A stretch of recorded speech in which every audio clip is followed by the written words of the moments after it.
vais plutôt vous faire part de à la fois mon expérience et de ma réflexion, mais d'une façon très humaine. Je suis plutôt, disons, j'ai un angle plutôt pastoral dans ma démarche. Et avec des expériences, comme Christophe l'a souligné, très diverses. Donc, l'œcuménisme ne s'est pas réduit à ce dernier poste qui m'a beaucoup apporté à la Fédération, donc de responsable du service des relations avec les églises chrétiennes, mais il s'est enrichi comme ça au fur et à mesure des années. Par exemple, au Nicaragua, le travail qui lui avait été demandé, c'était alors de partir avec un professeur de Paris, d'Ancien Testament, et moi j'ai été chargée de faire comme je pouvais des cours de Nouveau Testament. Mais j'ai appris énormément, beaucoup plus que eux, je pense. Voilà, parce que c'est un autre paradigme théologique et à la fois culturel et pédagogique. Alors voilà, à chaque fois quand je changeais de pays, c'est ma tête qui commençait à bouger. Et évidemment, dans tous ces lieux, il y avait des rencontres œcuméniques. Mais alors, l'œcuménisme, un paradigme ecclésial et sociétal, point d'interrogation.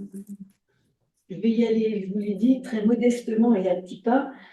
Mais voilà, le titre de cette intervention peut surprendre, mais au cours donc, de mes différents ministères, et en particulier le dernier, j'ai mesuré combien les relations avec les églises sont un enjeu capital, tant pour répondre à notre vocation comme membre du corps du Christ, que comme témoin de l'amour de Dieu auprès de nos contemporains.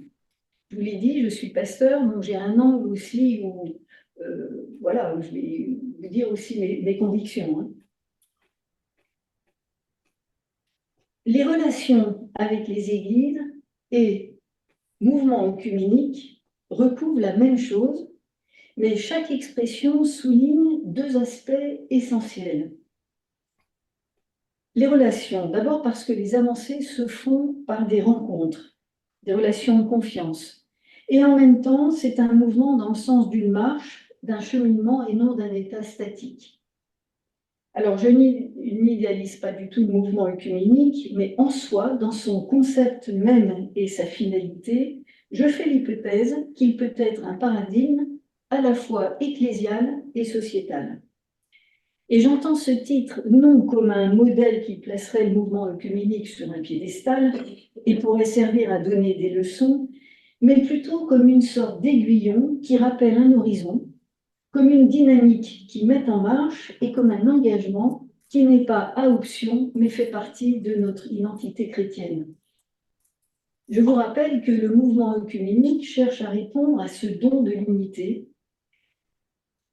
Alors, je vais le dire comme on le dit partout dans le mouvement œcuménique, désormais, par Christ et en Christ, je cite, comme le rappelle l'apôtre Paul, il n'y a plus ni juif ni païen, ni esclave ni homme libre, il n'y a plus ni homme ni femme. En effet, vous êtes tous un, unis à Jésus-Christ. Ça ne veut pas dire que nous perdons nos identités, mais celles-ci sont désormais secondes. Et j'approfondirai cette question d'identité tout à l'heure parce qu'elle est essentielle. La question devient alors comment rendre visible ce don de l'unité, et immédiatement, cette question est couplée avec celle à laquelle renvoie la finalité du mouvement œcuménique. Celui-ci n'est pas clos sur lui-même, mais il a comme seule visée d'annoncer la bonne nouvelle de Jésus-Christ à nos contemporains. C'est pourquoi, depuis sa création, le mouvement œcuménique s'appuie sur ce verset tiré de la prière de Jésus dans l'évangile de Jean, la veille de sa mort, chapitre 17, « Je prie pour que tous soient un, Père, qu'ils soient unis à nous comme toi tu es uni à moi et moi à toi, qu'ils soient un pour que le monde croie que c'est toi qui m'as envoyé. » Dans toutes les rencontres œcuméniques, vous pouvez être sûr qu'à un moment ou l'autre, on va rappeler ce verset. Ça veut dire qu'il y a un double mouvement interne entre les églises chrétiennes, toutes confessions confondues, toutes dénominations confondues, et externe, pour le bien de toute l'humanité et de l'ensemble de la création. Mais voilà, j'ose une petite analyse de notre monde aujourd'hui. Nous vivons dans un monde de plus en plus complexe, de plus en plus paradoxal et par voie de conséquence de plus en plus anxiogène. Nous vivons dans cette société postmoderne qui présente des changements profonds.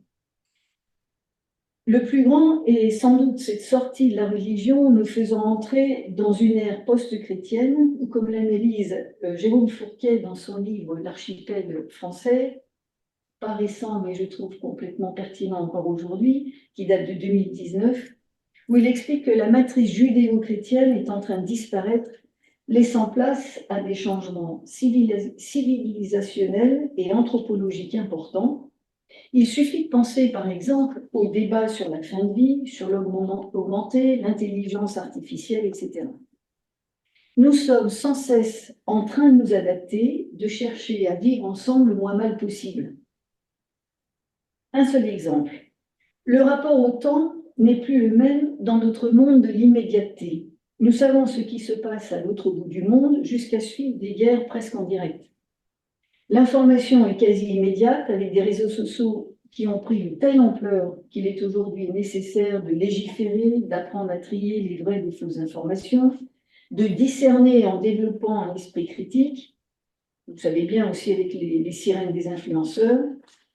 L'intelligence artificielle bouleverse aussi notre rapport au savoir, où il s'agit d'apprendre encore à réfléchir par soi-même, et j'entendais les enseignants d'université qui disaient dorénavant, nous valorisons les épreuves orales et nous aidons les étudiants à utiliser l'IA non de manière servile mais critique. Cela dit, c'est l'histoire de l'humanité à chaque fois qu'il y a un changement profond. Pensez à la révolution industrielle par exemple. Mais ce qui est propre à notre époque est que nous vivons dans une interdépendance mondiale forte. Et en même temps, comme le montre Jérôme Fourquet, nous vivons dans un monde de plus en plus fracturé où les inégalités n'ont jamais été aussi fortes. L'individualisme exacerbé de nos sociétés, ça c'est pas nouveau, a conduit à une réorganisation insidieuse menaçant toujours un peu plus le bien commun. Et je le cite, la société se fragmente et se constitue en îlots où se multiplient les lignes de failles éducatives, géographiques, sociales, générationnelles, idéologiques, ethnoculturelles, et vous pouvez continuer la liste. Mais les églises n'échappent pas à ce mouvement. Ce sont des logiques de survie et non de vie. Et nous savons bien, l'Évangile appelle à vivre pleinement.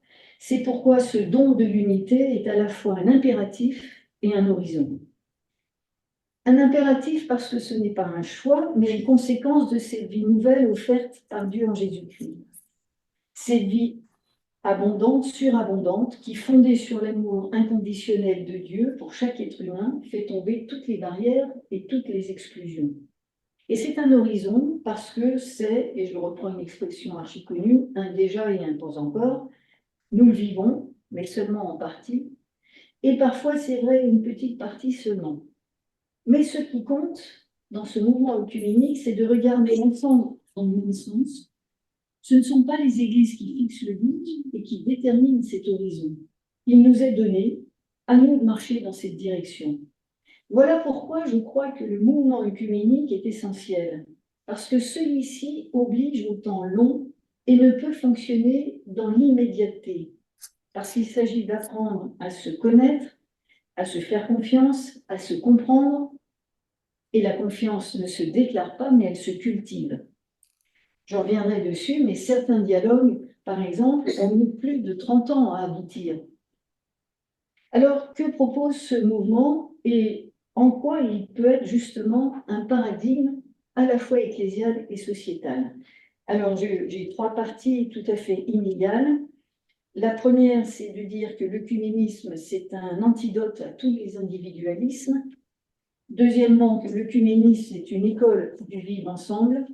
Et troisièmement, que l'œcuménisme est un témoignage d'espérance.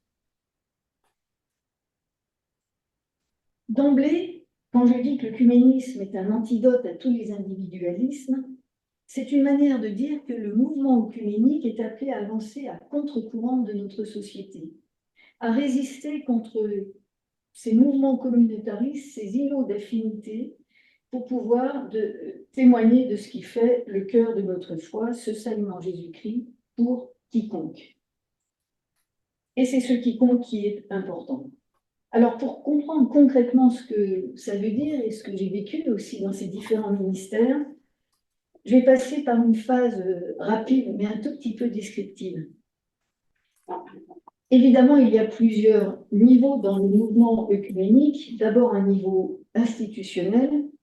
Et ce niveau est important parce qu'en structurant le mouvement œcuménique, les responsables, d'une certaine manière, qui bougent, hein, en assurent la pérennité. Ils permettent une adaptation permanente aux thèmes, aux membres, aux interlocuteurs, que ce soit la société civile, les responsables politiques, religieux, etc.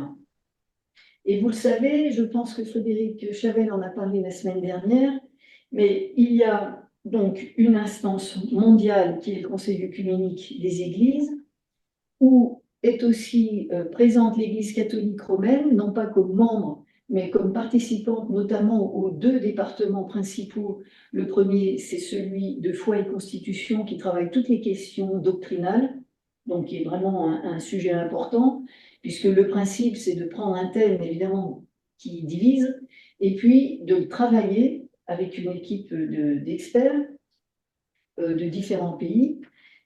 Et ensuite, ce texte est renvoyé à toutes les églises membres, et l'Église catholique romaine fait aussi ce travail-là dans son coin, et on revient avec les réactions de toutes les églises, et c'est comme ça qu'on avance. Alors vous comprenez que ça prend du temps, beaucoup de temps.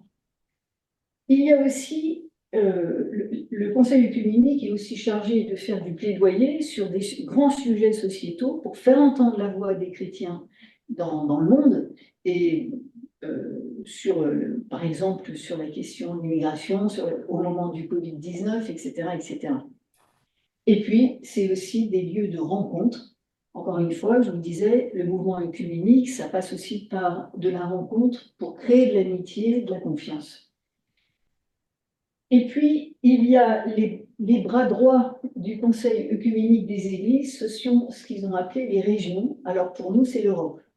Donc, il y a le même échelon, mais européen, et qui s'est doté il y a déjà quelques années, par exemple, d'une charte européenne qui donne une manière de vivre ensemble entre églises chrétiennes au niveau européen.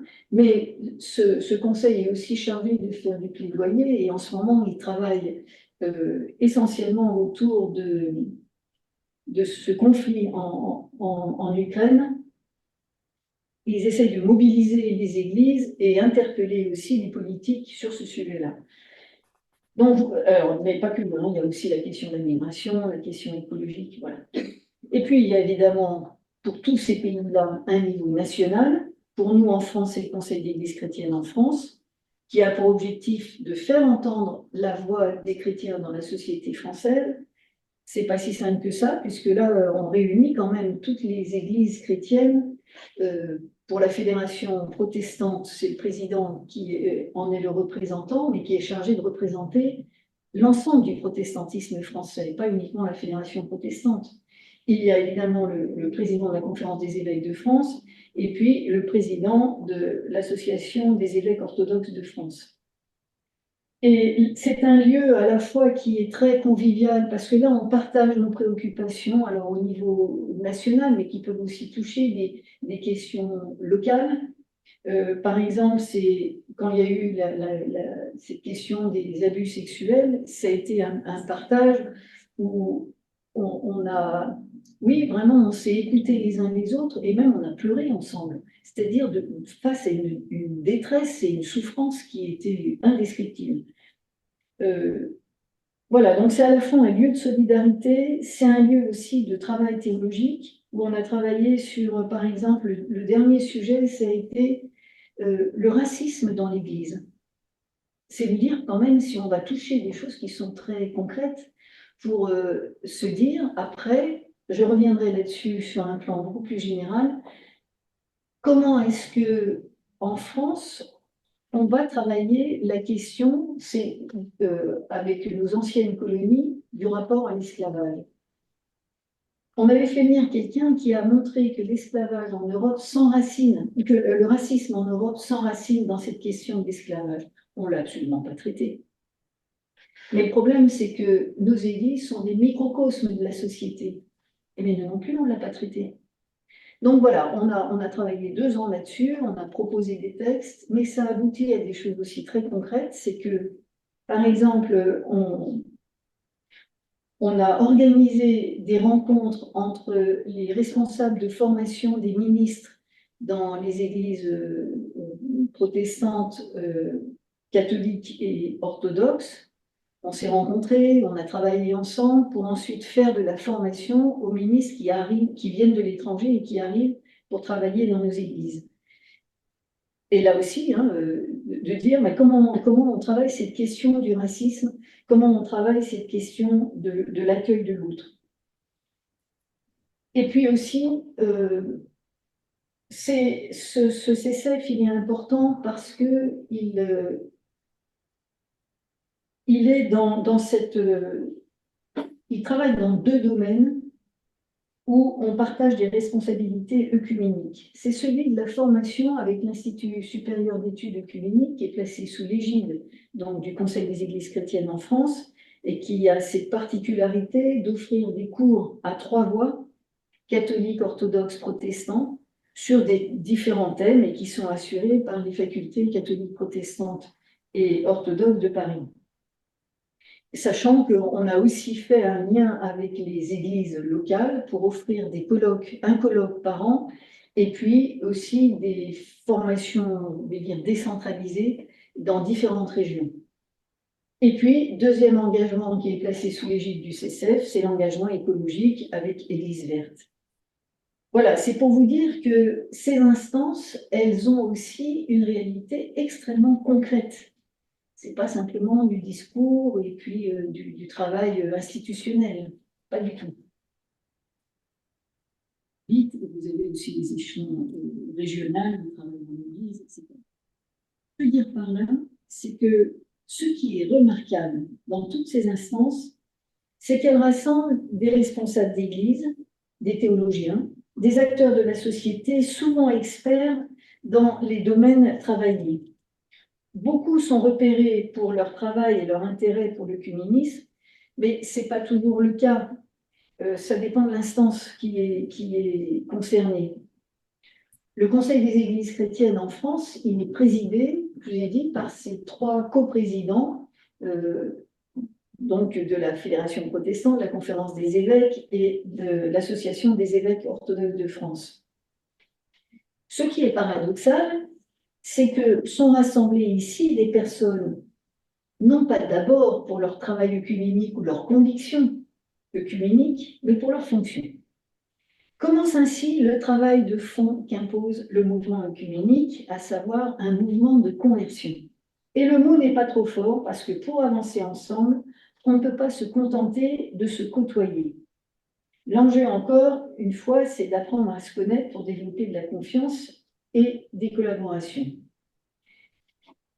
Le seul chemin, c'est justement d'oser s'exposer à l'autre pour sortir des postures rigides et se mettre véritablement à l'écoute les uns des autres et de pouvoir faire un pas les uns vers les autres. Et ça, c'est indispensable parce que ce qui est attendu, c'est une parole commune, j'ai essayé de l'expliquer, qui soit crédible et entendable pour être entendue. Et ces instances, elles sont importantes parce qu'elles rappellent une réalité de l'Église corps du Christ. C'est Christ qui nous appelle, c'est lui qui nous a choisis. Nous ne nous sommes pas choisis, et vous le voyez arriver, nous ne formons pas un groupe d'affinités, d'intérêts communs, nous ne nous cooptons pas. Donc, en soi, nous sommes déjà à contre-courant de ce qui se vit dans la société. Et deuxième élément, sur ce chemin de conversion, il faut apprendre ce que moi j'appelle le logiciel de l'autre, et c'est sans doute ce qui a été le plus difficile pour moi dans mon expérience. Ce que j'appelle le logiciel de l'autre, c'est son logiciel culturel, social, confessionnel, ecclésial, enfin tout ce qui fait une personne. Il ne suffit pas d'échanger sur nos doctrines, de noter différences et points communs. Nous ne mettons pas forcément la même chose dans les mêmes mots, et plus profondément en théologie par exemple, il s'agit de comprendre le ressort interne de la théologie de l'autre pour en comprendre la cohérence et sortir évidemment des caricatures et des préjugés et du coup de dialoguer véritablement. Cette démarche est sans doute la plus difficile parce qu'elle oblige à mettre entre parenthèses pour un moment son propre fonctionnement. Et j'y reviendrai parce que ce point a été spécifiquement travaillé dans le mouvement œcuménique. Et puis après ce niveau institutionnel, le niveau théologique, il y a évidemment des passerelles entre les niveaux, mais ce niveau théologique est parfaitement identifié, c'est un lieu de dialogue théologique fait de comités mixtes. Alors vous en avez à tous les échelons, qu'ils soient mondial, continental, national, régional, local, c'est des dialogues catholiques protestants, orthodoxes catholiques, orthodoxes protestants, etc., etc. Aujourd'hui, d'ailleurs, on essaie d'élargir et de mettre en place des trilogues. Parce que jusqu'à maintenant, on n'était que dans des dialogues, et on s'est rendu compte qu'on a tellement bien travaillé dans ces dialogues qu'à un moment donné, on arrive à des impasses doctrinales qu'on connaît parfaitement, et on sait pourquoi, on sait les expliquer, mais on n'arrive pas à les dépasser. Le fait d'ajouter une troisième personne, ça rebat une carte, et ça permet de travailler les questions encore autrement. Là aussi, je vous donne un exemple.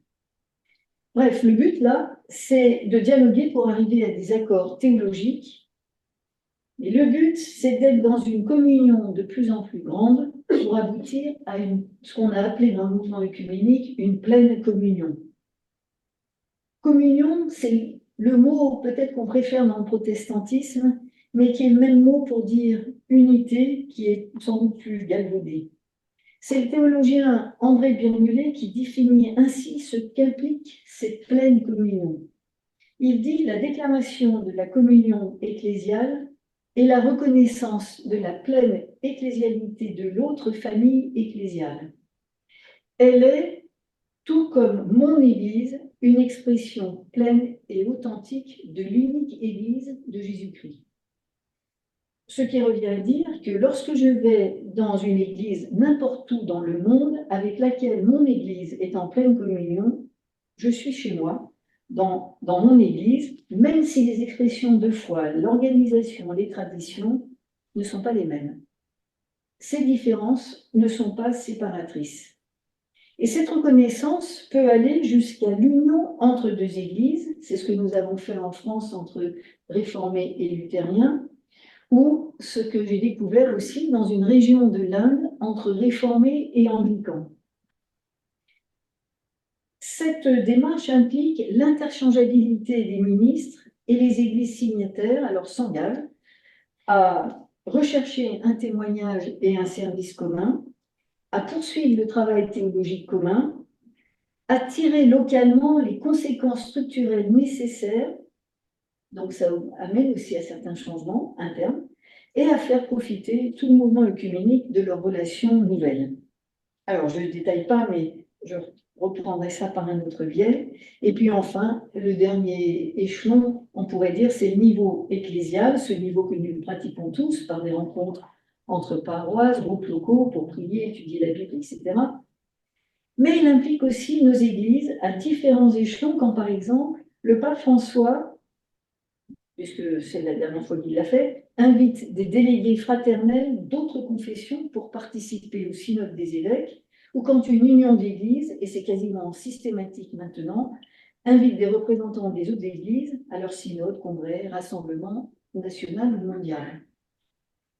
C'est vous dire quand même que ces mouvements œcuméniques a franchement bougé dans ces relations fraternelles et puis de accepter aussi de se montrer à l'autre. Ce n'était pas si évident que ça au début. En soi, tous ces niveaux que je nomme institutionnels, qu'ils soient formels ou informels d'ailleurs, sont un antidote contre le repli sur soi parce qu'ils reposent sur la rencontre, le dialogue, le partage. Et là, ce qui est important, c'est de noter que l'enjeu, à ces niveaux-là, l'enjeu n'est pas de convaincre l'autre qu'on a raison, mais de vivre quelque chose ensemble autour de ce qui nous lie notre foi en Christ. Il est donc important de les maintenir, ces niveaux institutionnels, de les développer, même si parfois on a le sentiment que ça n'avance pas très vite. Alors du coup, mon deuxième point, c'est de dire que l'œcuménisme, c'est une école du vivre ensemble. Puisque si ça nous sort du repli sur soi, si ça nous empêche par définition d'être dans des îlots d'affinité, eh bien, se pose avec cette question du vivre ensemble la question de l'unité. Le mouvement œcuménique a permis aux églises chrétiennes de dialoguer entre elles. Il donne cette capacité de dialoguer avec un autre différent. Ça a l'air évident ce que je dis, mais c'est tellement pas évident à pratiquer. On le voit bien dans nos églises, on est mieux quand on est entre nous. Dès qu'on sort de notre zone de confort, c'est pas si évident que ça. Mais là, le mouvement œcuménique implique ça, de sortir systématiquement de sa zone de confort, parce que vous vous retrouvez avec des gens qui ne sont pas comme vous, qui n'ont pas la même façon de penser que vous, qui n'ont pas les mêmes expressions de foi, etc. Il y a eu donc des avancées notables, mais évidemment, vous doutez bien, tout n'est pas venu d'un coup, et tout est cheminement, il y a des hauts et des bas. Mais, comme je l'ai dit, le mouvement tient, et notamment grâce à ces instances institutionnelles. Si ça tangue, ben ça tient quand même. Je vous donne un dernier exemple. J'ai eu la chance de pouvoir être à la dernière assemblée générale du Conseil œcuménique des Églises l'année dernière. On a eu un gros problème, parce que vous savez très bien qu'il y a eu une tension très forte dans le monde orthodoxe entre le patriarcat de Constantinople et le patriarcat de Moscou, suite à la guerre, et que, or, ils sont tous délégués, membres du Conseil œcuménique des Églises. Donc, tout à fait normalement, ils envoient leurs délégués. Sauf qu'on a été plusieurs églises membres, on dit, mais on ne peut pas cautionner ce que fait le patriarche de Moscou. Je ne vous rappelle pas, hein, mais vous êtes tous au clair là-dessus. Qu'est-ce qu'on fait? Alors, il y a quelques églises membres qui ont dit, mais nous ne voulons pas chercher l'exclusion, ce serait trop fort, mais au minimum une suspension. Débat, forcément, débat. En plus, il y avait une délégation ukrainienne qui avait dit, alors la délégation russe est nulle, la délégation ukrainienne est nulle. Les Ukrainiens, vous pouvez bien comprendre qu'ils n'étaient pas quand même très à l'aise, quoi. Il y a eu un débat. Ça a tangué là, parce que l'enjeu était au-delà du Conseil œcuménique tout court, hein. Bon, on n'a pas voté, la suspension n'est pas passée, mais par contre, ce qui, à l'époque, le secrétaire général était un orthodoxe du patriarcat de Constantinople, et il s'est engagé à faire se rencontrer la délégation russe et la délégation ukrainienne. Ils se sont rencontrés, ça dure plus d'une semaine, hein, cette assemblée générale, et ils ont pu échanger. Ils ont dit, nous ne prendrons pas la parole en plénière, ni nulle part d'ailleurs, d'abord parce que nous on est venus, mais nos familles sont là-bas. On ne prendra pas la parole. Mais ce qu'on sait en coulisses, on le sait après, c'est qu'ils ont pu se parler, c'est qu'ils ont pu échanger, c'est qu'ils ont pu dire ce qu'ils vivaient. Et on a pu ensemble prier les uns pour les autres. Voilà, quand on a eu des retours dans les temps de prière qui avaient lieu tous les matins. C'est pour vous dire là aussi que ce ne sont pas simplement des lieux administratifs, institutionnels, c'est qu'on est confronté à ce qui se passe aussi dans la réalité de chaque membre, selon le pays où il se trouve. Et c'est pour ça que ces instances institutionnelles, elles ont aussi leur place. Parfois, on peut dire c'est lourd, ça ne bouge pas. Mais en fait, moi, je me suis rendu compte que si ça bouge, c'est des petites gouttes d'eau, mais qui sont essentielles pour ceux que ça concerne. Et elles ont fait progresser le mouvement œcuménique. Ainsi, vous savez, on a commencé par un constat. Si les églises ne travaillent pas ensemble, mais avancent chacune pour elles, voire se mettent en concurrence, leur message n'est pas crédible pour ceux à qui elles l'annoncent. Et le constat s'est fait au début du XXe siècle sur les terres de mission. Les terres de mission. Parce que le mouvement œcuménique est venu des missions où le terme œcuménique désigne l'idée missionnaire, toute la terre, toute l'humanité est concernée, et l'universalité du message chrétien. La concurrence entre les églises et les territoires de mission a obligé les églises à repenser leur rapport entre elles. Et donc, je vais très vite, ce sont les protestants et les anglicans qui ont démarré ce travail parce qu'ils se sont retrouvés au même endroit et qui ont organisé ces premières conférences mondiales œcuméniques en 1910, qui donna lieu ensuite à la création du Conseil œcuménique des Églises. Donc, vous voyez d'où c'est parti. Et ils ont rappelé deux éléments essentiels qu'on rappelle à chaque fois, à chaque rencontre internationale, que l'unité est un don qu'il s'agit de recevoir. Donc là aussi, on est encore dans un mouvement de conversion, c'est-à-dire où on n'est pas ceux qui apportent, mais on est dans cette démarche d'accueil. Ça change tout dans la posture. Et puis, deuxièmement, l'Église contredit son essence même et sa mission lorsqu'elle est divisée, parce que c'est à la fois son témoignage et sa crédibilité qui sont en jeu. Et vous le savez aussi, toutes les églises n'étaient pas présentes au début, mais c'est à partir de Vatican II que l'Église catholique romaine donc, va être dans ce mouvement comme observateur, ils le sont toujours, et il y a une grosse délégation d'ailleurs qui est là maintenant, mais très très présente dans les deux départements dont j'ai parlé tout à l'heure. Ce que je veux dire en faisant ce petit parcours, et je vais très vite, parce qu'il y a eu l'initiative de l'abbé Couturier avec la semaine de prière pour l'unité des chrétiens, qui a été reprise ensuite au niveau mondial. Mais ce qu'on constate là de ce petit parcours, une conclusion s'impose, c'est que l'unité n'est pas l'uniformité. Cette affirmation n'est pas venue tout de suite. Il y a eu la période où on parlait de l'unique Église, où il s'agissait de retourner dans le giron de l'Église catholique romaine. Reconnaître une diversité d'églises, mais même si elles ne sont pas toutes reconnues comme telles les unes, c'est déjà une énorme avancée. De pouvoir confession qui se dit l'unité n'est pas l'uniformité. Et aujourd'hui, c'est sûr qu'on l'affirme ensemble. Mais c'est l'acceptation que nous ne sommes pas tous pareils, que nous ne pensons pas tous la même chose et de la même manière. Bien entendu, il s'agit de rester vigilant pour ne pas tomber dans une forme, quelle qu'elle soit, de relativisme et de nivellement. Tout se vaut et peu importe nos différences, nous avons le même Dieu. Mais cette attitude n'aide pas le mouvement, le rapprochement entre les églises. Au contraire, elle le méprise en niant l'histoire de ces églises, leurs combats et leurs convictions qui font qu'elles sont là aujourd'hui. L'unité qui n'est pas uniformité signifie donc de prendre en compte sérieusement les spécificités de chaque église dans tous ses aspects pour les valoriser.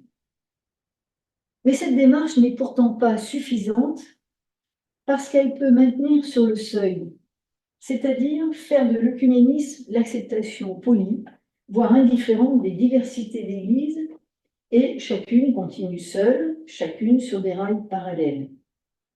C'est pourquoi la deuxième étape a été la recherche d'une unité dans la diversité réconciliée. Alors, on y est plus ou moins. Ça dépend aussi des églises. La notion de pluralité, évidemment, ne va pas de soi dans les dialogues œcuméniques et même au sein du protestantisme. C'est un mot, le mot pluralité, qui ne passe pas encore dans le monde évangélique. Ça a été aussi ma démarche quand j'étais à la Fédération protestante, de rencontrer ces églises évangéliques pour dire, mais vous êtes, vous, différents dans ce monde évangélique. Réappropriez-vous aussi des mots. À force d'enlever des mots parce qu'ils ne vous plaisent pas, c'est vous qui perdez une certaine richesse. Et pourquoi? Parce qu'il y a d'un côté cette peur du relativisme et de l'autre, de considérer l'autre dans sa différence, dans l'erreur. Et pourtant, c'est une démarche qu'il s'agit de faire vivre, et c'est ce que le mouvement œcuménique cherche à faire alors de façon continue, parce que la théologie est toujours une parole plurielle. On a 4 évangiles qui rapportent le même événement, Jésus-Christ crucifié et ressuscité, mais ils ne disent pas de la même manière. Ils ne développent pas la même ligne théologique. Ils ont des langages différents. La théologie est une recherche incessante et critique qui accepte la confrontation. Le problème, c'est quand elle devient figée pour devenir affirmation péremptoire. Du coup, l'enjeu, c'est maintenir le dialogue, de faire de nos fraternités qui excluent et tuent l'autre, frères ennemis, des fraternités réconciliées. Cette démarche, à la dimension de Dieu, vise l'ensemble de la création, parce qu'il s'agit, nous traduisons en fait ce que nous avons reçu de Christ, réconcilié avec soi-même, avec Dieu, avec nos semblables et avec tout le créé. Et pourtant, vous serez d'accord avec moi pour dire que cette question d'une fraternité réconciliée, elle ne va pas de soi entre nos églises. Mais elle révèle une autre question qui est celle de l'altérité. La reconnaissance de l'altérité est fondamentalement ce à quoi le croyant Jésus-Christ est appelé. Reconnaître l'autre forcément différent comme mon prochain, mais ça va plus loin, c'est le reconnaître comme mon frère, ma sœur, celui qui, pour qui, comme pour moi, Christ est mort. Parce que je rappelle aussi souvent que Christ est mort pour chaque homme et chaque femme de ce monde, pour l'ensemble de l'humanité et pas seulement pour les chrétiens. Et nous voilà encore dans un autre domaine qui est très présent dans le mouvement œcuménique, par différents biais, par de la formation, par de la réflexion, etc. La fraternité suppose une capacité à l'empathie. Ça vous paraît peut-être bizarre d'avancer des thèmes comme ça, mais l'empathie, c'est se mettre à la place de l'autre, comme dans la parabole du bon samaritain où Jésus renverse la question du spécialiste de la loi, qui est mon prochain, en de qui te fais-tu le prochain que tu croises sur ta route, quel qu'il soit. Il s'agit donc, et le mouvement œcuménique ne peut pas faire autrement, c'est presque un impératif, développe une culture de l'empathie, c'est-à-dire apprendre à changer de regard pour voir en l'autre un semblable, un autre moi-même. Vous savez, Luther disait que l'autre ne peut pas être mon ennemi, car il est mon semblable. Celui qu'il faut combattre, je reprends son vocabulaire, c'est le diable, celui qui divise, qui introduit le soupçon, qui empêche l'empathie. J'insiste là-dessus parce que vous allez voir après, je vais développer des méthodes qui travaillent cette question. L'écriture, les écritures, nous donnent des tas d'exemples qui nous font saisir cette réalité d'empathie. J'en prends qu'un seul pour essayer de vous montrer jusqu'où ça va. Je vous renvoie par exemple à l'histoire de Sarah et Agar qui montre combien les parcours de ces deux femmes sont imbriqués. Agar, c'est l'autre femme d'Abraham. Dans ce sens, elle est l'autre de Sarah. Mais Sarah, c'est la même que Agar, puisqu'elle est vendue comme esclave à Pharaon, et que Pharaon va la renvoyer comme Abraham renvoie Agar. Agar est l'Égyptienne qui se fait maltraiter par un couple hébreu, à l'envers de ce qui se passe au début de l'Exode. Si le texte insiste sur des positions interchangeables, eh bien, comme si l'existence des uns était inextricablement mêlée à celle des autres. Eh bien, c'est pour inviter à changer de position, à envisager les choses à partir du point de vue de l'autre. Et c'est précisément ce qu'on essaye de faire dans le mouvement œcuménique. On pourrait encore le dire autrement, c'est le deuxième commandement, aime ton prochain comme toi-même, qui s'accomplit en Christ et nous conduit à voir l'autre avec les yeux de la foi. Et vous voyez bien que cette capacité à l'empathie suppose aussi une démarche de conversion. Parce que c'est Dieu qui transforme notre regard, touche les cœurs et les consciences pour aimer de son amour à lui. Et cette culture d'empathie, évidemment, se conjugue avec la culture du dialogue. Si je parle de culture, c'est parce que ça ne va pas de soi. Il s'agit toujours d'un apprentissage permanent. On n'en a jamais fini d'apprendre à dialoguer. Mais c'est essentiel, et c'est précisément ce que cherche à faire en permanence le mouvement œcuménique, parce que le dialogue, c'est l'antidote contre la violence. Autre gros thème de société. Oser dialoguer, parler et même s'affronter. Le débat pour la vérité est nécessaire, mais toujours, et là on rappelle à chaque fois la finalité, dans une recherche de concorde, de consensus et de communion. Alors d'une unité dans la diversité à une unité dans la diversité réconciliée, vous voyez le cheminement là, hein, on en est venu tout naturellement à la question de l'identité. Se rencontrer, dialoguer, amène à une certaine porosité avec la question comment garder une ouverture à l'autre sans perdre ce qu'on est, puisqu'il ne s'agit pas de devenir comme l'autre, mais de maintenir vive cette diversité réconciliée dans l'unité. La question de l'identité est complexe parce qu'elle touche notre être profond.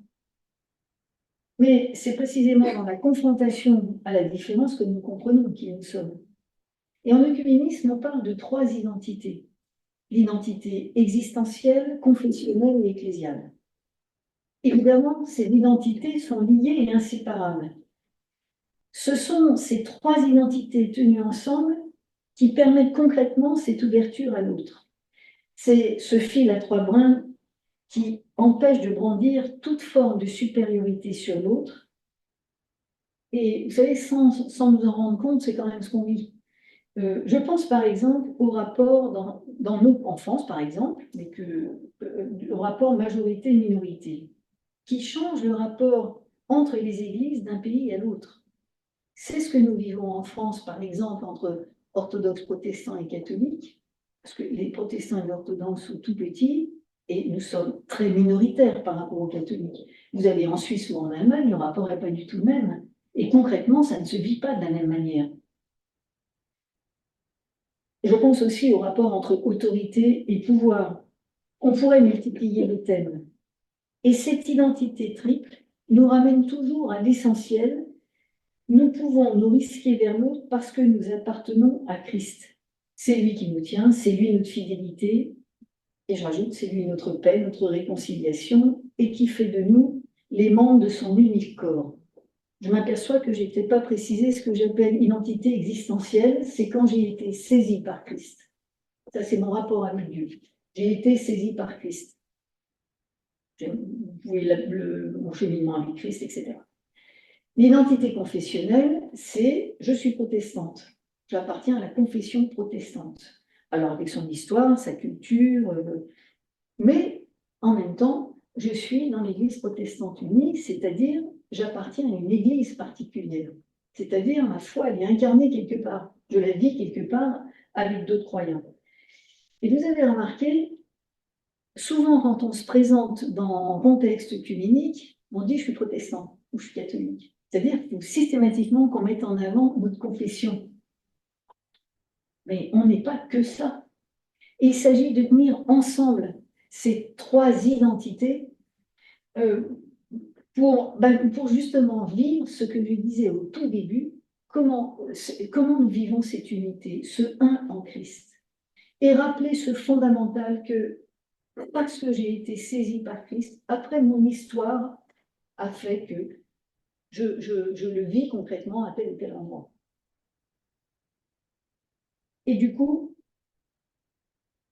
la question qui se pose aujourd'hui au mouvement œcuménique est, sans aller dans du relativisme, pouvons-nous aller vers une identité partagée? Alors moi je réponds oui, parce que j'ai bien vu que dans ce travail et au cours de tout ce que j'ai pu vivre au niveau œcuménique, bien sûr qu'il y a des porosités qui se font. Mais en même temps, ça affine sa propre identité, ça la creuse. Et c'est cette tension qu'il faut tenir pour la rendre féconde. Et ça permet d'être dans une ouverture. À partir du moment où vous ne vous sentez pas menacé dans ce que vous êtes, vous pouvez vous exposer sans problème. Hein. C'est ça l'enjeu, en fait. Alors, je termine avec l'œcuménisme, un témoignage d'espérance. Parce que dans sa recherche d'unité, dans la diversité réconciliée, vers une identité partagée, ça y est, là, vous avez vu le chemin. Hein. Le mouvement œcuménique a développé des méthodes très concrètes de dialogue qui touchent tous les aspects de la vie du chrétien. Je vais juste les nommer et vous dire en gros les objectifs, mais j'ai appris ces méthodes et franchement, c'est ça qui m'a fait le plus bouger parce que ça touche vraiment tous les aspects de la vie. Il y a d'abord cette lecture de la Bible mêlée à la prière, où l'enjeu n'est pas d'étudier le texte, mais d'installer une circularité entre le texte, le lecteur et le groupe, dans une écoute mutuelle pour provoquer un enrichissement. La logique, c'est pas d'avoir raison, d'enseigner les autres, ni de faire une étude biblique encore, mais de s'écouter pour recevoir les uns des autres. Donc, ça allie à la fois lecture et prière. La deuxième approche, c'est la rencontre qu'on a appelée celle du Forum chrétien mondial. C'est une rencontre pour apprendre à s'écouter, à se comprendre, à s'accepter en sortant des réseaux habituels pour accueillir des personnes nouvelles. Et la question ici, dans cette approche, c'est de dire, voilà, on va se retrouver entre des chrétiens de différentes confessions qui manquent. Et il s'agit d'aller chercher ceux qui manquent. Et ça prend du temps. Parce que quelqu'un qui n'est pas habitué à ce genre de rencontre ne va pas venir spontanément. Donc il faut créer de la confiance, de l'amitié et de dire là tu peux venir. Le principe, c'est de reprendre la première identité que j'ai appelée existentielle, c'est de dire comment aux autres, dans les petits groupes, qui ne sont pas de la même dénomination ou de la même confession, comment j'ai été saisie par Christ, raconter son cheminement de foi. Alors, pour l'avoir fait, l'avoir appris déjà au Forum chrétien mondial, et ensuite, j'ai sillonné la France avec ça, je peux vous dire que ça transforme les relations parce que les barrières tombent. Vous ne regardez plus un cardinal, un métropolite ou un paroissien, vous voyez un frère ou une sœur. Les barrières tombent et les relations changent parce qu'on s'est raconté des bribes de vie sur ce qui fait l'essentiel de notre compréhension de notre foi. Je vais un peu vite. Hein. La troisième approche, c'est, alors qui est très intéressante, qui est la guérison des mémoires pour avancer sur des bases de réconciliation. Cette méthode de guérison des mémoires, elle prend du temps, mais ô combien elle est féconde. C'est ce qu'ont fait les luthériens et les ménonites au moment où ils allaient fêter les 500 ans de la Réforme. Les luthériens au niveau mondial invitent les ménonites qui disent « Ah, mais nous, on ne va pas venir ». Parce que pour nous, c'est quand même très compliqué. Vous savez que Luther avait autorisé les Ménonites, hein, c'est la branche de Méno-Simon, donc ce qu'on a appelé la réforme radicale, et qui prenait alors des différences théologiques avec le luthéranisme, mais surtout l'accent était qu'ils étaient pacifistes. Ils ont refusé de prendre les armes. Et Luther autorise donc de les persécuter. Donc ils ont fui, ils ont été persécutés, etc. Mais à tel point que c'est entré dans leur histoire. Pour nous, les réformés français, nous, on parle de résister avec les morts, les galères, etc. Eux, c'était ce massacre qu'ils ont vécu à la Réforme. Et ils étaient, donc, ils le disent, dans leur liturgie, il y avait un temps de prière où ils se posaient comme victimes du luthéranisme. Alors j'ai découvert, parce que j'avais été invitée, que ça entrait dans leur liturgie, ça allait jusque-là. Ça veut dire que ça a traversé les siècles et c'est entré dans leur histoire, évidemment. Et donc les luthériens disent, bah, effectivement, ça va être compliqué là.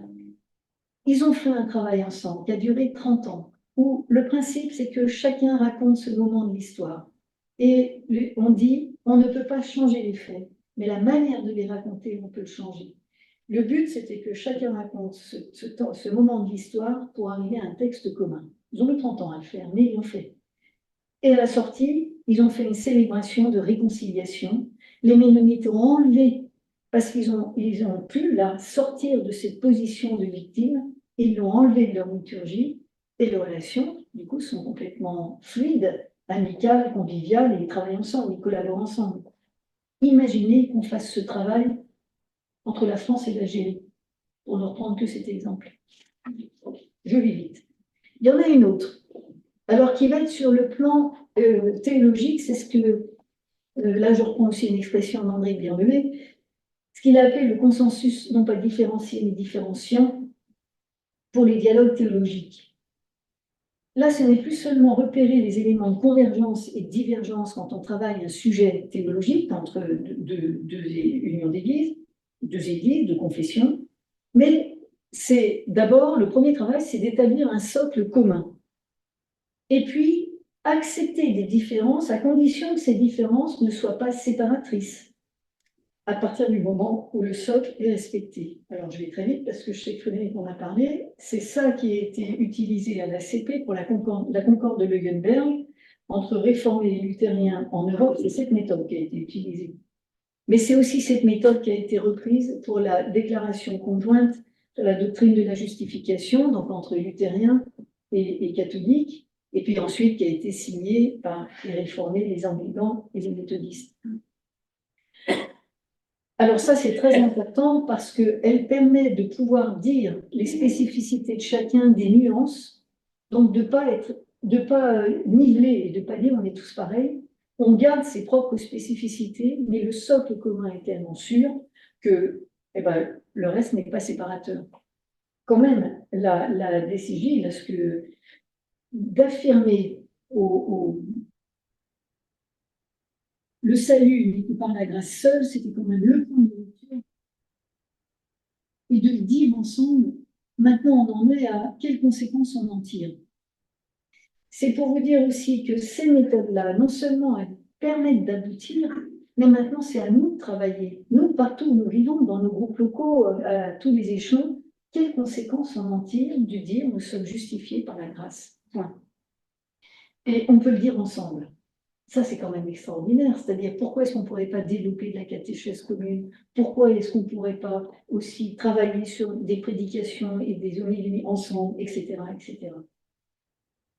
La difficulté qu'on a aujourd'hui, c'est que de ces accords qui sont majeurs, on n'en tire pas assez des conséquences concrètes pour nous, pour nos églises. Mais c'est à nous de le faire, hein, parce qu'il ne s'agit pas de reprendre tout le texte d'accord, il fait des centaines de pages, mais de prendre des conclusions. Ce n'est pas à nous de refaire le travail, mais de prendre les conclusions. On se demande maintenant comment on les vit. Qu'est-ce que ça veut dire pour nous? Et puis, dernier point, une méthode qui m'a vraiment aidée et intéressée, c'est ce qu'on a appelé l'œcuménisme réceptif, alors là, qui touche tous les sujets. Vous pouvez prendre un sujet théologique, un sujet pastoral, un sujet institutionnel, ce que vous voulez.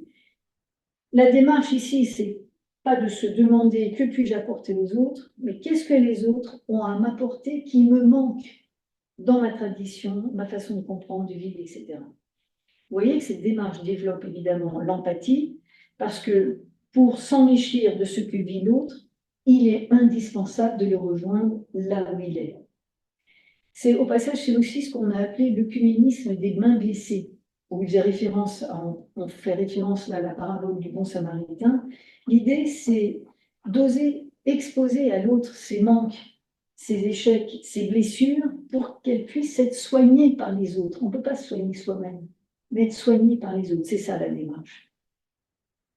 Et vous voyez que dans notre monde fracturé, je ne suis pas allée sur le versant aussi interreligieux, mais il y aurait quoi de dire. Toutes ces approches ont un avantage, c'est qu'elles ne sont pas clivantes.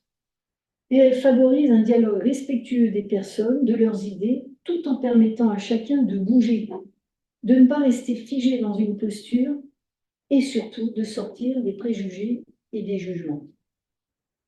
En conclusion, je voudrais dire que le mouvement œcuménique, par ce qu'il est, je le redis, dans cette diversité réconciliée tendue vers une identité partagée, est un puissant ferment pour travailler cette question du vivre ensemble tout en respectant les identités de chacun. Il a, par la forme même qu'il a pris aujourd'hui, cette capacité d'interpellation mutuelle qui ouvre un enrichissement. Je pense donc, par exemple, je vais prendre deux exemples, la question de l'universalité de l'Église. Parce que l'Église catholique romaine est mondiale, elle interroge les églises protestantes qui sont nationales. Et même avec, pour les luthéro-réformés, la concorde de Leuenberg, où on a ces passerelles au niveau européen, elles ont besoin de reprendre cette question de l'universalité, moins présente dans les consciences de ces membres, moins présente dans son fonctionnement. Pourquoi, par exemple, est-ce qu'on n'arrive pas du côté de l'ACP, organiser un synode européen? Même s'il existe des communions mondiales, elles n'ont pas le même impact sur les églises nationales. Je reprends aussi, deuxième exemple, la question de la synodalité. La synodalité avec les questions de pouvoir et d'autorité, notamment au contexte œcuménique. Alors là, j'ai trouvé une piste dans des rencontres assez étonnantes. Il se trouve que quand il y a eu ce grand rassemblement des jeunes organisé par les frères de Thésée, ils avaient invité les responsables œcuméniques à participer à la préparation, ça a pris 2 ans quand même, et comme c'était à Rome, il y a eu une audience privée avec le pape sur l'œcuménisme. Et là, il y a eu un échange tout à fait informel qui était très convivial, quoi. Mais il y a eu cette question aussi qui est venue d'aller peut-être vers une figure unique pour tous, parce que notre société a besoin aussi de repères. Une personne. Mais alors, c'est là où vous pouvez reprendre tout ce que j'ai dit avant, non pas dans un rôle d'autorité, parce que les autres confessions ne pourraient pas suivre, là, n'accepteraient pas, mais dans un rôle de communion, comme celui, par exemple, de l'archevêque de Canterbury avec la communion anglicane. Il n'a pas un ministère d'autorité, c'est un ministère de communion. Aujourd'hui, nos manières d'être Église peut être source de réflexion, d'avancer pour soi-même et pour l'ensemble des confessions. Et le rôle aussi du mouvement œcuménique est une force d'interpellation dans la société civile, auprès des pouvoirs publics et des autorités concernées. Encore juste un exemple pour que vous voyez, je ne parle pas en l'air là, mais quand il y a eu le Covid-19, il y a eu une interpellation vive, répétée et continue du Conseil œcuménique des Églises pour que les vaccins arrivent aussi dans les pays défavorisés. Et là, je peux vous dire qu'ils se sont mobilisés. Voilà, ça sert à ça, entre autres.